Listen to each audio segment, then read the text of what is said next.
جو دعائیں اللہ کے نبی نے سکھائی ہے وہ دعائیں پڑھ کے سوئیں، وضو کر کے سوئیں تو یہ زیادہ بہتر ہے، یہ طریقہ جو سونے کا بتایا گیا ہے۔ بھاگلپور ضلع میں ایک جگہ ہے جس کا نام بی پور ہے، وہاں پہ ایک پیر کے نام سے مشہور ہے، وہاں پہ کٹیہار کے مسلمان اور بھاگلپور کے مسلمان زیادہ تر منت کے ارادے سے بکرا اور مرغا چڑھانے جاتے ہیں۔ بالکل غلط ہے یہ۔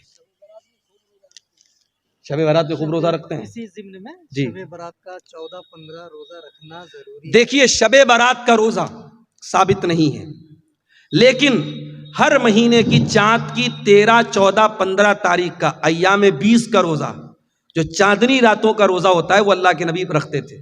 تو اگر آپ ہر مہینے رکھتے تھے تو شعبان میں بھی رکھیے، اگر شعبان میں آپ رکھنا چاہتے ہیں 13، 14، 15 کا آپ روزہ رکھ سکتے ہیں، لیکن خاص 15 شعبان کا شب برات کا روزہ بالکل غلط ہے، اس کا کوئی ثبوت نہیں۔ اسی طریقے سے بھی یہ جو بھائی نے بتایا بی پور میں جا کے مرغا اور بکرا چڑھا رہا ہے، بالکل غلط ہے، حرام ہے۔ وما اہل بہ لغیر اللہ، اللہ کے سوا کسی اور کے نام سے اگر جانور ذبح ہو رہا ہے شرک ہے، نہ تو اس جانور کا گوشت کھانا جائز ہے، اور ایسا کرنا اللہ کے ساتھ شرک کرنا ہے۔ جس طریقے سے نماز عبادت ہے، روزہ عبادت ہے، اسی طریقے سے جانور ذبح کرنا بھی عبادت ہے۔ جانور آپ صرف اللہ کے نام سے ہی ذبح کر سکتے ہیں۔ اسی لیے جو میک ڈونلڈ میں جا کے چکن کھاتے ہو، پتہ لگا لو کہ وہ ذبح والا جانور ہے کہ نہیں ہے۔